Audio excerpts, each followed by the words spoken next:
కమనీయం వైశాఖ శుద్ధ ఏకాదశి పర్వదినం పురస్కరించుకుని రత్నగిరి కొండపై వార్షిక కళ్యాణ మండపం వద్ద రాత్రి 9 గంటలకు సత్యదేవుడు అనంతలక్ష్మి అమ్మవార్ల పరిణయ వేడుకను చూసి భక్తజనులు పునీతులయ్యారు. వైభవంగా అన్నవరం సత్యదేవుని కళ్యాణానికి వేలాది మంది భక్తులు తరలివచ్చారు. కోరిన కోర్కెలు తీర్చే కొంగు బంగారమైన అన్నవరం సత్యదేవుని దివ్య కళ్యాణం అంగరంగ వైభవంగా జరిగింది. ఇక అన్నవరంలో మొత్తం సందడి సందడిగా మారింది.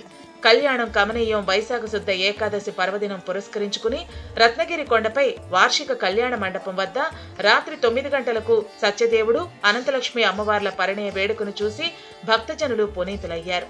స్వామి అమ్మవార్లకు దేవస్థానం ఆలయ ఈవో చక్రధర్రావు, చైర్మన్ రోహిత్, పాలక మండలి సభ్యులు పట్టువస్త్రాలు సమర్పించారు. ప్రభుత్వం తరపున స్వామివారికి పట్టువస్త్రాలు జిల్లా కలెక్టర్ ఎంఎన్ హరేందర్ ప్రసాద్ సమర్పించారు. ప్రభుత్వం తరపున స్వామివారికి అమ్మవారికి పట్టువస్త్రాలు సమర్పించినట్టు జిల్లా కలెక్టర్ ఎంఎన్ హరీందర్ ప్రసాద్ తెలిపారు.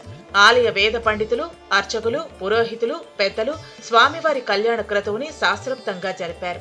ఈ కళ్యాణానికి సీతారాములు పెద్దలుగా వ్యవహరించారు. కళ్యాణం అనంతరం కళ్యాణం తిలకించే భక్తులకు ప్రసాదాలు, తలంబ్రాలు పంపిణీ చేశారు. వేలాదిగా తరలివచ్చిన భక్తులకు రత్నగిరి కొండపై ఎలాంటి ఇబ్బందులు కలగకుండా ప్రత్యేక ఏర్పాట్లు చేశారు ఆలయ అధికారులు.